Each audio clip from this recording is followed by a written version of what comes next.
రేయ్, ఆ బండిని బయటే ఆపేసేయ్ అంటూ అసెంబ్లీ గేటులోకి ప్రవేశిస్తున్న ఓ బైక్ను చూసి గబగబా పరిగెత్తుకుంటూ వచ్చాడు సెక్యూరిటీ. ఎవరయ్యా మీరు? అసెంబ్లీలో మీకేంటి పని? ఇక్కడికి ఎమ్మెల్యేలు, పెద్ద పెద్ద నాయకులు మాత్రమే రావాలి. మీరు రాకూడదు. నా మాట విని వెళ్ళిపోండి. ఎవరైనా చూస్తే బొక్కలో వేస్తారు అంటూ గెంటేసినంత పనిచేశాడు ఆ సెక్యూరిటీ. గెంటెయ్యరా మరి? మామూలు బట్టలతో బైక్ మీద వస్తే, అన్నా మీరు నా అవతారం చూసి పొరబడ్డారు. నేను ఎమ్మెల్యేనే, ప్రజలు గెలిపించిన నాయకుణ్ణి. కార్లో కార్యకర్తలతో రావడానికి నా దగ్గర డబ్బులు లేవు. అందుకే దారిలో ఈ వ్యక్తి బైక్ కనిపిస్తే లిఫ్ట్ అడిగి అసెంబ్లీకి వచ్చా అన్నాడు. ఏంటి, నువ్వు ఎమ్మెల్యేవా? అవతారం చూస్తే అలా కనిపించట్లేదే అంటూ వచ్చిన వ్యక్తి ఎమ్మెల్యేనా కాదా అని కింద నుండి పైకి చూసి వచ్చింది ఎమ్మెల్యేనే అని కన్ఫర్మ్ చేసుకున్నాడు. సారీ సార్, ఈ అసెంబ్లీలో ఎంతమంది లీడర్లను చూసా, కానీ మీరు సింపుల్ గా వస్తే గుర్తుపట్టలేకపోయా.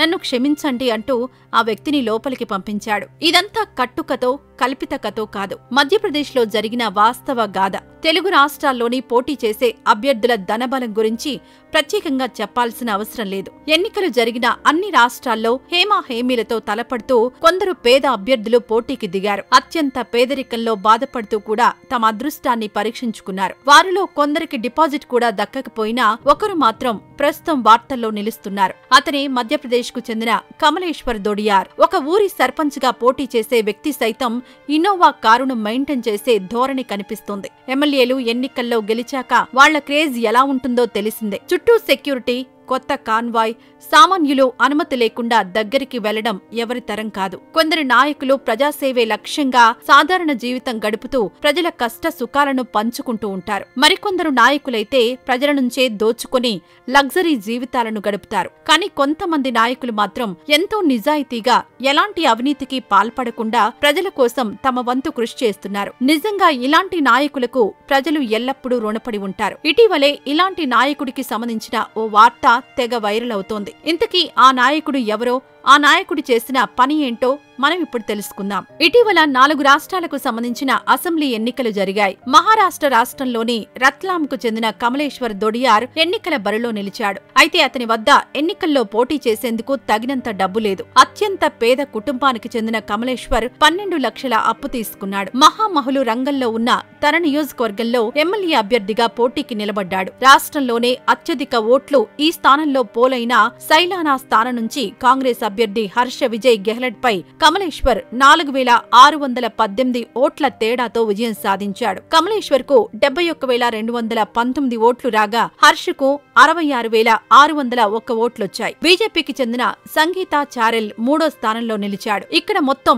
90.08% ఓటింగ్ జరిగింది. ఎన్నికల ఓట్లు కౌంటింగ్ జరిగే సమయంలో సమీప ప్రత్యర్థులకు తనకు మధ్య వ్యత్యాసం పెరుగుతూ ఉండడంతో చుట్టుపక్కల ప్రజలు కమలేశ్వర్ కు అభినందనలు తెలుపుతూనే ఉన్నారు. చివరకు భారీ మెజారిటీతో గెలిచిన కమలేశ్వర్ విజయాన్ని ఇరుగు పొరుగు సంబరంగా జరుపుకున్నారు. అలా 33 ఏళ్ల కమలేశ్వర్ భరత్ ఆదివాసీ పార్టీ నుండి ఎమ్మెల్యేగా విజయం సాధించాడు. ఇతని తల్లి సీతాబాయి కూలీ, సోదరులు 3 సోదరిమణులలో కమలేశ్వర్ చిన్నవాడు. కూలీ కుటుంబానికి చెందిన కమలేశ్వర్ డిగ్రీ చదివిన తర్వాత కోటకు ఉపాధి నిమిత్తం వెళ్లాడు. ఇంటి నిర్మాణ కూలీగా పనిచేస్తున్నాడు. చిన్నప్పటి నుంచి ఇప్పటి వరకు పేదరికాన్ని దగ్గరగా చూసిన వ్యక్తి కమలేశ్వర్. కమలేశ్వర్ ఒక గుడిసెలో నివసిస్తున్నాడు. వర్షం కురిస్తే తమ పూరి గుడిసెను టార్పాలిన్తో కప్పి వర్షపు నీరు ఇంట్లో పడకుండా, లోపల ఉన్నవారు తడవకుండా ఈ కుటుంబం ప్రయత్నిస్తుంది. అంత నిరుపేద కుటుంబం నుంచి వచ్చిన కమలేశ్వర్ ఎమ్మెల్యేగా గెలవడం నిజంగా సంచలనమే అని చెప్పాలి. ఇక మొత్తానికి భారతీయ ఆదివాసీ పార్టీ తరపున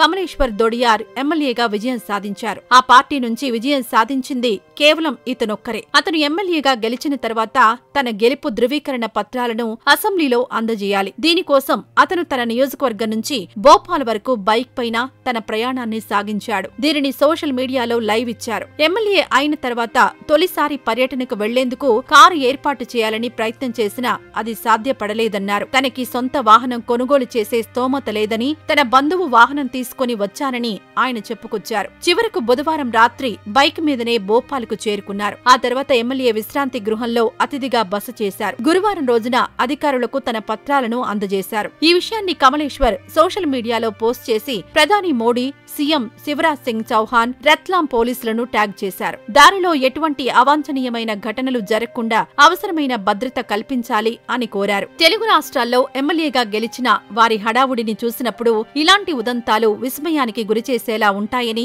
చెప్పక తప్పదు. ఏదేమైనా కమలేశ్వర్ దొడియార్ నిరుపేద నుంచి ప్రజలచే ఎన్నుకోబడ్డ నాయకుడిగా అందరికీ ఆదర్శంగా నిలిచారు. ఇకపోతే సంకల్ప బలం ఉంటే ఏదైనా సాధ్యమే అని మరోసారి నిరూపితమైంది. అతడు దినసరి కూలీ అయితేనే రాష్ట్రంలో జరిగిన అసెంబ్లీ ఎన్నికల్లో పోటీ చేశాడు. అంతేకాదు చరిత్రలో నిలిచిపోయే విజయాన్ని అందుకున్నారు. ఏండ్లకేండ్లు రాజకీయ చరిత్ర ఉన్న నాయకులు ఎన్నికల్లో గెలిచేందుకు ఆపసోపాలు పడుతున్న తరుణంలో అలవోకగా గెలుపొంది చరిత్ర సృష్టించారు. ఇప్పుడు రాష్ట్రమంతా ఆయన పేరు మారుమ్రోగుతోంది. ఆయన మరెవరో కాదు, ఛత్తీస్గఢ్ కు చెందిన ఈశ్వర్ సాహు. ఛత్తీస్గఢ్ లో జరిగిన అసెంబ్లీ ఎన్నికల్లో బీజేపీ తరపున పోటీ చేసి కాంగ్రెస్ అభ్యర్థిని చిత్తుగా ఓడించారు. ఓ సామాన్యుడు ఎమ్మెల్యేగా ఎన్నిక కావడంతో ఇది తెలిసిన వారు ఇది కదా విజయమంటే అని కొనియాడుతున్నారు. ఛత్తీస్గఢ్ అసెంబ్లీ ఎన్నికల్లో బీజేపీ ఘన విజయం సాధించింది. 90 అసెంబ్లీ స్థానాలున్న ఛత్తీస్గఢ్ లో భారతీయ జనతా పార్టీ మొత్తం 54 స్థానాల్లో విజయం సాధించింది. కాగా అధికార కాంగ్రెస్ కేవలం 35 సీట్లు మాత్రమే గెలుచుకుంది.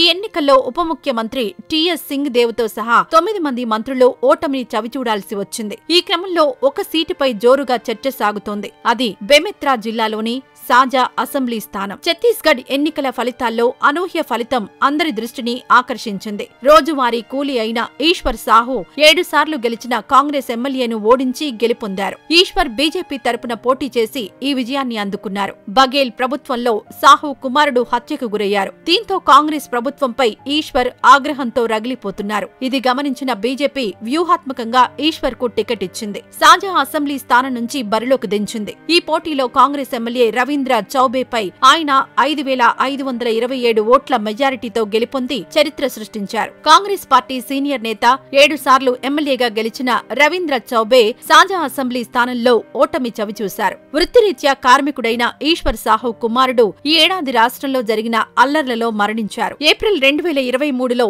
సాజా అసెంబ్లీ నియోజకవర్గంలోని బీరాన్పూర్ గ్రామంలో మతపరమైన అల్లర్లు జరిగాయి. ఈ ఘటనలో మొత్తం 3 చనిపోయారు. ఇందులో ఈశ్వర్ సాహు కుమారుడు భువనేశ్వర్ సాహు కూడా ఉన్నాడు. కాగా ఛత్తీస్గఢ్ ప్రభుత్వం బాధిత కుటుంబానికి 10 లక్షల రూపాయల పరిహారం మరియు ప్రభుత్వ ఉద్యోగం ప్రకటించినట్లు తెలిసింది. కానీ ఈశ్వర్ సాహు దానిని తీసుకోవడానికి నిరాకరించినట్లు మీడియా కథనాలు వెల్లడించాయి. ఈ ఘటన తర్వాత బీజేపీ ఈశ్వర్ సాహుకు టికెట్ ఇచ్చింది. తాజాగా జరిగిన ఎన్నికల్లో ఈశ్వర్ సాహు విజయం సాధించారు. చూశారు కదా ఫ్రెండ్స్, మరి ఈ వీడియో గురించి మీరేమనుకుంటున్నారో కామెంట్ రూపంలో తెలియజేయండి. మరిన్ని ఇలాంటి వీడియోస్ కోసం మన ఛానల్ ను సబ్స్క్రైబ్ చేసుకోవడం మర్చిపోవద్దు.